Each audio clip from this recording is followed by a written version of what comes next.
오늘 말씀의 제목은 길갈에 돌탑을 쌓자, 이런 제목이에요. 여호수아 5번째 시간이 되겠는데, 지난주 2부 예배에 오신 분들은 아마 지난주 설교를 못 들었으리라 생각됩니다. 그러나 이 여호수아 3장에 있는 내용들은 여러분이 너무나 잘 아는 말씀이기 때문에 제가 지난주에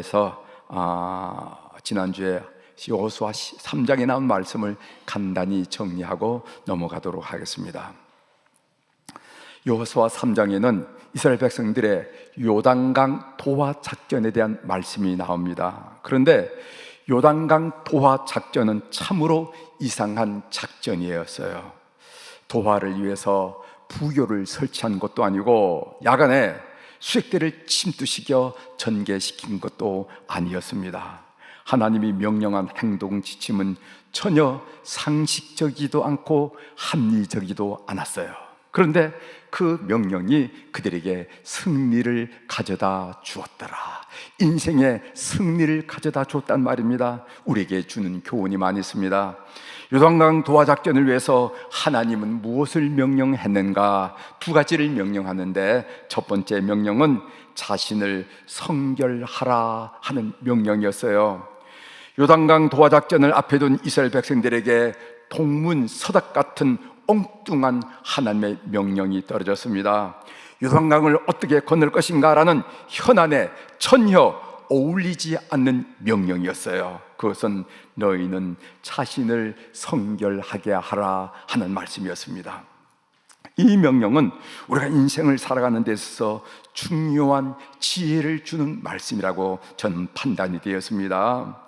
사람들은 각자가 직면한 어려운 상황을 해결하기 위하여 갖가지 전략과 방법을 모색하고 있습니다. 그러나 그때 중요하게 해야 할 일, 우리가 직면한 어려운 상황을 해결하기 위해서 그때 중요하게 해야 할 일은 자신을 성결하게 해야 된다 하는 말씀이 있습니다. 이것을 우리 하나님께서 지적하는 것입니다. 오늘 우리의 말로 말한다면 회개하라 하는 말씀이죠.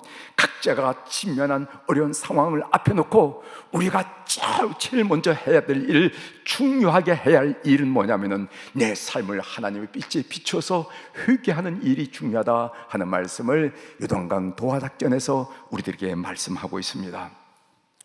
왜 자신을 성결하게 하는 것이 중요합니까? 이스라엘 백성이 가나안 땅에서 수행할 전투는 거룩한 전투, 성전이었습니다. 그 거룩한 전투의 승패를 가늠하는 것, 그것은 뭐냐면은 다름 아니라 거룩한 하나님이 그들과 함께 하느냐 안 하느냐가 승패를 결정짓는 중요한 요소였습니다. 거룩한 하나님이 임재하려면 이스라엘 백성들이 거룩해야만 했습니다. 그 말씀이 신명기 23장 14절에 나오죠. 신명기 23장 14절 중반절부터 제가 읽어드리겠습니다.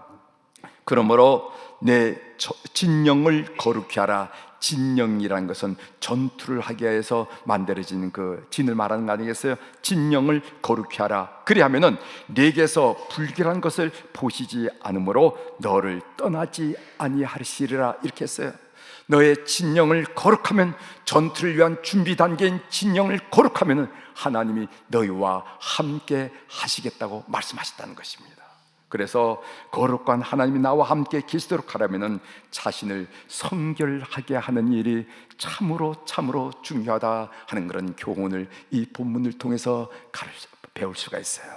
사랑하는 여러분, 여러분들이 인생을 살 때 너무도 벅차다, 감당하지 못한다 할 때 여러분들이 제일 먼저 중요하게 할 일은 여러분의 삶을 하나님께 드러내놓고 여러분의 삶을 뒤돌아보는 회개의 역사가 있게 되기를 주의 이름으로 부탁을 드립니다. 2번째 명령은 제사장은 언약궤를 메고 백성에 앞서 건너가라 한 명령이 주어졌습니다. 수색대가 있어야 할 자리에 언약궤를 맨 제사장들이 있었습니다. 언약궤를 대열의 앞에 세웠다는 말은 무엇을 의미한가 하면은 누가 뭐라고 해도 우리의 삶을 인도하신 분은 하나님이시다 라는 것을 선포하고 선언하는 행위라는 것이죠. 언약궤를 대열의 앞에 세웠다는 것은 누가 뭐라고 하도 우리 가정을 이끄는 분은 하나님이야, 나의 삶을 이끄는 분은 하나님이야, 그리고 우리 민족을 이끄는 분은 하나님이야. 지금 여러 사람들이 나서고 들어오고 하지만은 그러나 우리 민족, 우리 역사를 이끄는 분은 하나님이야. 이것을 선포하고 확신하는 그 태도를 말하는 것입니다. 좀 더 구체적으로 신앙적으로 말한다면 예배 중심의 삶을 살겠노라고 선언하는 것입니다. 하나님 말씀대로 살겠노라고 선언하는 것입니다. 신앙 제일주의로 살겠노라고 선언하는 것입니다. 요단강물이 넘실거리는 답답하고 안타까운 상황이지만 그럼에도 불구하고 예배 중심의 삶을 살 거야, 하나님 말씀대로 살 거야, 신앙 제일주의로 살 거야 하는 그런 고백하는 이런 선언, 이 선포가 바로 세상이 메고 가는 그 언약궤를 앞세운 이유라는 것입니다. 우리는 요단강을 이 세상이라고 생각할 수 있습니다. 하나님의 언약궤가 요단강에 들어갔을 때 나타난 일은 하나님 중심으로 삶을 살 때 우리 삶에 어떤 일이 일어날 수 있는가라는 것을 보여주는 것이라는 것이죠. 없던 길이 생겼습니다. 막혔던 길이 뚫어졌습니다. 질퍽한 강바닥이 마른 땅이 되듯이 세상을 변화시키는 이 일이 우리 삶 속에 일어난다는 거예요. 그야말로 우리가 살아가는 세상은 하나님의 능력이 나타나는 현장이 될 수 있음을 오늘 본문은 우리들에게 말씀하고 있습니다. 이제 본문 내용입니다. 우리 권사님이 읽은 본문 내용을 중심으로 사장을 좀 살펴보려고 합니다. 여호수아는 200만 명이 넘는 이스라엘 백성을 이끌고 요단강 도하 작전을 성공적으로 마무리했습니다. 범람하던 요단물이 갈라져서 벽을 이루었고 강바닥은 마른 땅으로 변하여 이스라엘 백성들은 모두 안전하게 건널 수가 있었습니다. 하나님의 도우심이 아니라면 결코 있을 수 없는 일이었죠. 도하 작전이 끝난 후에 하나님은 여호수아에게 명령했습니다. 어떤 명령을 했냐면은 각 지파에서 한 사람씩 12명을 뽑아 요단강 한가운데서 12돌을 가지고 와 길갈에 돌탑을 세우라 하는 명령이었습니다. 20절이죠. 여호수아가 요단에서 가져온 그 12돌을 길갈에 세우고 12개의 돌로 돌탑을 세운 것은 12지파가 함께 요단강 도하 작전에 참여했음을 보여주고 있습니다. 온 지파가 한 지파도 빠짐없이 함께 하나님의 구원 역사에 동참하고 경험했다 하는 것을 의미해요. 그래서 제가 여호수아서를 공부할 때 말씀드렸지만은요, 이 여호수아의 흐르는 그 신학 사상 중에 중요한 것이 민족 통일이었습니다. 지파 통일이었습니다. 12지파가 그래 요단강 이편에 2지파 반이 이미 남고 또 요단강을 건너서 또 이 지파들이 있는데 이 지파들이 분열될 수 있는 요소가 참 많았어요. 그런데 여호수아서는 끊임없이 통합 하나 되어야 한다 한 얘기로 오늘 또 12개의 돌을 가지고 돌탑을 세우려 하는 의미도 그런 의미가 있다는 것입니다. 그들에게 있어서 요단강 도하 사건은 출애굽 시대가 경험한 홍해를 건넌 사건과 동일한 의미를 가진 구원 사건이었습니다. 12돌탑을 세우려고 한 이유가 무엇이었습니까? 돌탑은 표징이었습니다. 돌탑은 하나님께서 이스라엘 백성들을 요단강에서 구원한 층표였어요. 나중에 요단강 도하 작전을 경험하지 못한 후손들이 이 돌탑을 보고 묻게 될 것입니다. 여기 6절에 보면은 이것이 너희 중에 표징이 되리라. 후일에 너희의 자손들이 물어 이르되 이 돌들은 무슨 뜻이냐 하거든. 그러니까 요단강 도하 작전을 경험하지 못한 아들들, 그 아들의 아들들, 그 아들의 아들의 아들들이 묻는다는 겁니다. 이게 뭐예요? 이 돌들이 왜 12개가 있어요? 왜 여기 우두커니 돌탑이 서 있습니까? 그때 말하라는 것입니다. 그때 부모들은 다음 3가지 요지로 대답을 하라고 그러는데, 첫째는 이스라엘 자손이 마른 땅을 밟고 건넜다. 이 요단강 물이 이렇게 철철 흘러넘치지만은 마른 땅을 밟고 건넜다. 그것이 22절에 나옵니다. 두 번째로는 이스라엘의 하나님 여호와께서 홍해 물을 마르게 하신 같이 요단 물을 마르게 하셨다. 23절에 나옵니다. 세 번째로 이것은 모든 땅의 모든 백성이 여호와의 손이 강한 것을 알고 여호와를 경외하도록 하기 위함이다. 24절에 그랬어요. 왜 이런 일이 이루어졌는가? 여호와의 손이 얼마나 강력한지, 그리고 그 하나님 그 여호와를 두렵고 떨림으로 경외하도록 하기 위해서 이 돌탑을 세운 것이라고 그렇게 후손들에게 설명하라고 말씀하고 있습니다. 그러고 보니까 12돌탑을 세운 이유는 다음 시대의 신앙 교육을 위해서 12돌탑을 세우라 한 말씀이에요. 구체로 돌탑을 세운 이유가 나오는데 하나님의 구원 사건을 기념하기 위함이다. 7절에 나오죠. 그들에게 이르기를 유다물이 여호와의 언약궤 앞에서 끊어졌나니 곧 언약궤가 요단을 건널 때 요단물이 끊어졌으므로 이 돌들이 이스라엘 자손에게 영원한 기념이 되리라 하라 하니라. 그러니까 하나님의 구원 사건을 기억하고 기념하기 위해서. 두 번째로는 후손들에게 하나님의 구원을 가르치기 위함이었습니다. 23절 24절을 제가 읽어드리겠어요. 너희의 하나님 여호와께서 요단물을 너희 앞에서 마르게 하사 너희를 건너게 하신 것이 너희 하나님 여호와께서 우리 앞에 홍해를 말리시고 우리를 건너게 하신과 같았나니. 24절 이는 땅의 모든 백성이 여호와의 손이 강하신 것을 알게 하며 너희가 너희의 하나님 여호와를 항상 경외하게 하려 하심이라 하라. 이렇게 말씀하셨어요. 만일 12돌탑을 세우지 않았다면 어떻게 되었을까? 그 민족이 어떤 생각을 하고 살았을까? 아무리 놀라운 요단강 도하라는 하나님의 구원 사건도 당사자들의 기억 속에 잠시 머물다가 세월이 지나면 희미해지고 그 사건은 기억에서 사라질 것입니다. 더군다나 요단강 도하라는 구원 사건을 경험하지 못한 다음 세대, 그 다음 세대는 전혀 모르는 일이 되고 말았을 것입니다. 무슨 얘기를 하는 거야? 무슨 얘기예요? 뭐 이렇게 되겠죠. 그렇습니다. 인간은 망각의 동물입니다. 아무리 위대한 하나님의 역사를 할지라도 기억의 돌탑이 없으면 잊혀져 버리고 맙니다. 그래서 성경에 보면은 잊지 말라, 기억하라 하는 말씀이 많이 나오는데 제가 신명기 8장 12절부터 20절에서 몇 구절 여러분들에게 읽어드리겠습니다. 들어보세요. 내가 먹어서 배부르고 아름다운 집을 짓고 고주하게 되며 내 소와 양이 번성하며 내 은금이 증식되며 내 소유가 다 풍부하게 될 때 내 마음이 교만하여 내 하나님 여호와를 잊어버릴까 염려하라. 사람이 권고하면 하나님을 찾지만 풍성하면 하나님을 잊어버리기다. 그러니까 여호와를 잊어버릴까 염려하라.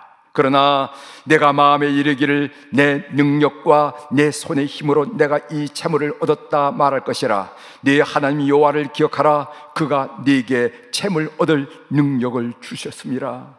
나도 모르고 남도 모르게 슬그머니 올라오는 것이 있는데 그 뭐냐면 내가 능력이 있어서 이렇게 재물을 얻었지, 내가 좋은 기회를 탔기 때문에, 판단이 좋았기 때문에 재물을 얻었지, 이렇게 되기 쉽다는 것입니다. 그때 네 하나님 여호와를 기억하라. 그가 네게 재물 얻을 능력을 주셨느니라 라는 사실을 기억하라는 것입니다. 다음 세대가 가나안 땅에 들어가 물질적인 풍요와 생활의 안정을 누리게 될 때 하나님을 잊어버리지 않도록 하라는 경고의 말씀이었습니다. 그렇지 않으면 그토록 그들이 갈망했던 물질적인 풍요와 안정이 오히려 다음 시대의 영혼을 갉아먹고 병들게 하고 축복의 근원이는 하나님을 잊어버리게 하게 되어 결국은 그들의 인생을 파괴시킬 것이기 때문에 그렇습니다. 먹고 살만한 요즘 이 경고가 얼마나 우리 마음을 섬뜩하게 하는지 몰라요. 절감하고 있습니다. 우리의 다음 세대는 다음과 같은 여러 가지 중독으로 신음하고 있어요. 이것은 무슨 해본 소리가 아니라 이미 설문조사라 이미 드러난 사실이에요. 우리 다음 세대가 어떤 중독에 그들의 삶이 허물어지는 거 있냐면 성중독, 섹스 중독, 두 번째로는 마약 중독, 게임 중독, 도박 중독, 인터넷 중독. 어른들의 젊은 시절에는 듣고 보지도 못했던 일들이 버젓이 우리 가정에서, 이 사회의 음습한 구석구석에서 버젓이 일어나고 있다는 사실입니다. 우리에게 먹고 살만하니까, 물질적인 풍요와 안정을 누리게 되니까 오히려 다음 세대의 영혼을 유린하고 병들고 허물어뜨리게 만드는 것을 현실적으로 우리가 지금 경험하고 있다는 거예요. 그래서 역사적 사건의 재의화가 필요합니다. 역사적 사건의 재의화한 예가 바로 오늘 조금 후에 이제 전개될 우리가 성만찬이 바로 그 예가 될 수가 있어요. 성만찬은 예수님의 십자가 사건을 재의화한 사건 1입니다. 성만찬의 핵심은 뭐냐면 기억하라, 기념하라는 거예요. 기억하라, 기념하라. 누가복음 22장 19절에 보면은 또 떡을 가져 감사 기도하시고 떼어 그들에게 주시며 이르시되 이것은 너희를 위하여 주는 내 몸이라 너희가 이를 행하여 나를 기념하라 하고, 이런 말씀이세요.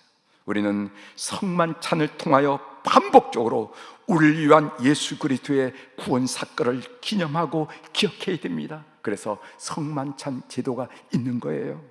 이렇게 함으로써 후손들에게 믿음을 계대할 수 있다는 것이죠. 다음 세대에 믿음을 계대하는 일이 뭘 그렇게 중요한가? 다음 세대에 믿음을 계대하는 일이 중요한 이유가 뭡니까? 그냥 살게 놔두지 뭘 그렇게, 지금 자기 운명이 아닌가? 그냥 살게 놔두지 뭘 그렇게 부모가 돼가지고 뭐 믿어야 된다, 뭐 이렇게 할 필요가 뭐가 있는가? 뭐 때문에 교회에서는 믿음 계대라는 달 알지도 못하는 그런 말을 써가면서 자녀들에게 믿음을 계대하라고 그렇게 요구하는가? 제가 한 예로 여러분들에게 설명을 드리겠습니다.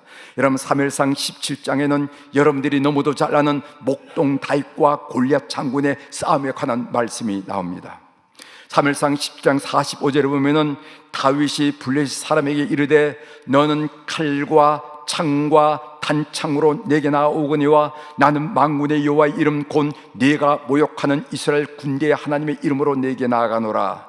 성경은 의도적으로 골리앗의 무기가 어떤 무기를 가졌고 다윗은 어떤 무기를 가진지 비교하며 우리에게 설명해 주고 있습니다. 여러분, 골리앗의 무기는 칼과 창과 단창이었습니다. 그러나 다윗의 무기는 무엇인가 하면은 전능하신 하나님, 올마이티가 전능하신 하나님에 대한 믿음, 그것이라고 성경은 밝혀주고 있습니다. 하나님의 이름이 전능한 하나님이라고 한다면은 이 전쟁은 패배할 수가 없지요. 그 인생은 패배할 수가 없지요. 오늘 사무엘상 17장 46절, 제가 읽어드린 45절 바로 이어서 무슨 말이 나오면은 오늘 여호와께서 너를 내 손에 넘기시리니, 주어가 바뀌는 것을 발견하게 됩니다. 어느새 다윗과 골리앗의 대화에서 하나님이 주어로 등장하는 것을 보게 됩니다. 하나님이 주체가 되는 것을 보게 됩니다. 무슨 말입니까? 다윗과 골리앗의 싸움이 아니라 하나님과 골리앗의 싸움이 되었다는 뜻이지요. 우리가 믿음을 가지면은 하나님과 골리앗이 싸우면 누가 이기겠습니까? 여러분, 사람에게 지는 하나님도 여러분 보셨습니까? 우리 자녀들이 마주해야 할 현실에는 학업, 진학, 취직, 결혼이라는 골리앗이 버티고 있습니다. 세상 사람들은, 믿음이 없는 사람들은 골리앗을 이길 무기를 칼과 단창과 그리고 검을 준비하고 있어요. 골리앗을 무너뜨릴 크고 성능이 좋은 무기만 있으면 이길 것이라고 확신하는 듯합니다. 하지만 골리앗을 이기는 방법은 단 하나, 하나님과 한편이 되는 것입니다. 골리앗이 커 보입니까? 하나님 그와 비교할 수 없이 크신 분입니다. 골리앗이 강해 보입니까? 하나님은 그보다 더욱 강하신 분이십니다. 우리 자녀들이 고난과 위기를 만났을 때 자녀의 시선이 눈에 보이는 골리앗이 아니라 그보다 크신 하나님을 바라보도록 믿음을 갖게 해야 된다는 것이죠. 자녀에게 무엇보다도 믿음을 갖게 해야 됩니다. 지난 수요예배 때 우리는 나의 평생에 가장 복된 일은이라는 찬송을 함께 불렀어요. 제 마음을 표시한 것 같아서 찬송을 부르면서 많은 은혜를 받았습니다. 제가 여러분들에게 그 가사를 소개해 드리겠습니다. 나의 평생에 가장 복된 일은 내가 예수님을 만난 것이라. 나의 평생에 가장 잘한 일은 내가 예수님을 주로 섬긴 것이라. 이 세상 살 동안 내가 걷는 길이 때론 험하여서 넘어질 때도 주의 강한 손이 나를 붙드시니 나는 예수님만 주로 섬기며 살리. 나는 주를 섬기는 것에 후회가 없습니다. 내가 걸어온 모든 시간 다 주의 은혜니 내가 걸어갈 모든 날도 주만 섬기며 살리리. 오직 예수 이름을 부르며 살아가리라. 이것이 나의 간증이요 이것이 나의 찬송일서 하는 그런 고백입니다. 사랑하는 성도 여러분, 나의 평생에 가장 복된 일은 내가 예수님을 만난 일이라고 여러분들이 확신하십니까? 아유, 내가 복된 일은 우리 집사람 만난 거예요. 아내를 만난 겁니다. 남편 만난 거죠. 유능한 남편 만난 거죠. 내가 인생 살면서 가장 잘한 일은 투자를 잘한 일이죠. 아니면은 내 평생에서 이것저것 따져봐지면은 내 평생에서 가장 복된 일은 예수님을 만난 일입니다. 고백하는 성도들이 되기를 주의 이름으로 축원합니다. 나의 평생에 가장 잘한 일은 내가 예수님을 주로 섬긴 것이라. 여러분 평생에 잘한 일이 뭐겠어요? 여러 가지 잘한 일들이 많겠지만 따지고 고르고서 결론이 뭐냐면은 내 평생에 가장 잘한 일은 예수님을 내 주로 섬긴 것이라. 그것이 여러분들의 진정한 고백이 되기를 주의 이름으로 축원합니다. 나는 주를 섬기는 것에 후회가 없습니다. 혹시 여러분들 예수 믿은 것 때문에 후회하신 분이 계세요? 그때 우리 교회 성전 건축해서 지금 상상하지 못할 그 돈을 헌금해서 너무너무 후회스럽다고 여러분 생각하는 분들이 계십니까? 내가 처음 봤을 때 왜 그렇게 교회학교 교사 생활을 했는지, 그때 나가서 좀 재밌게 놀았으면 얼마 드는데 교회학교 교사하다가 청춘을 다 지나보냈네 라고 후회하는 분들이 계십니까? 아멘. 그렇지 않지. 내가 걸어갈 모든 날도 주만 섬기리. 이제까도 후회 없듯이 앞으로도 나는 주만 섬기리. 오직 예수 이름을 부르며 살아가리라. 이 고백이 우리 사랑하는 교우들의 고백이 되기를 바랍니다. 이상과 같이 본문을 정리하고 제가 삶의 적용으로 한 말씀 드리고 마치도록 하겠습니다. 우리 삶에도 요단강과 같은 불가능과 절망의 자리가 있었습니다. 여러분 다 경험하셨죠? 방황했던 자녀들, 초등학교 때까지는 그렇게 말도 잘하고 예쁘게 자라던 아이가 중학교, 고등학교 되다 보니 그때 이게 잘라져가지고 말입니다. 그 방황하는 그 자식들을 바라보면서 어떻게 할지 몰랐던 그 세월들, 벼랑 끝까지 내몰렸던 남편의 사업, 가슴이 철렁 내려앉았던 진단 결과, 그것은 분명 범람하는 요단강 한가운데였습니다. 이건 요단강 한가운데지, 이 한가운데지. 그런데 우리는 하나님의 도우심으로 여기까지 왔어요. 그러나 우리의 삶이 풍족해지고 영적으로 비만해지면은요, 하나님의 은혜를 까맣게 잊어버립니다. 가슴에 감격이 사라지고 입가에 찬송이 사라지고 그렇게 사는 우리 모습을 보게 된다는 것이죠. 제잘난 줄 안다는 것이죠. 그럴 때 우리는 요단강 가운데서 가지고 온 돌탑을 보고 정신을 바짝 차려야 됩니다. 그렇다면 어떻게 우리는 가정에서 12돌탑을 세울 수 있을까요? 밥상머리에서 가족이 차량으로 함께 이동할 때, 그리고 명절에 온 가족이 모였을 때 부모가 자녀들에게 반복적으로 하나님의 은혜를 간증함으로써 가정에 12돌탑을 세울 수 있다고 저는 믿습니다. 우리 가정이 어려울 때, 너희들 어린 시절이기 때문에 잘 모르지만 우리 가정이 어려울 때 하나님이 우리 가정을 어떻게 구해주셨는지를, 어떻게 우리 가정이 여기까지 왔는지를 여러분 진솔하게, 남의 이야기가 아닌 내 가슴에서 우러나오는 살아있는 체험담을 자녀들에게 꼭 들려주셔야만 됩니다. 이것이 여러분들이 하나하나 돌탑을 세우는 일이 돼요. 여러분이 받은 하나님의 은혜를 잊지 말고 다음 세대에게 들려주십시오. 부지런히 길갈에 돌탑을 쌓으십시오. 그것이 그 어떤 유언을 하는 것보다도, 그 어떤 유산을 물려주는 것보다도 우리 자녀들을 반듯하게 세우며 하나님의 축복된 삶을 살게 하는 가장 좋은 일이라는 것을 여러분이 꼭 믿는 우리 교우들이 되길 바랍니다. 그래서 여러분들의 다음 시대가 믿음으로 굳게 세워지는 것을 함께 보는 그런 귀한 기대가 있게 되기를 주의 이름으로 축원합니다. 기도하시겠습니다.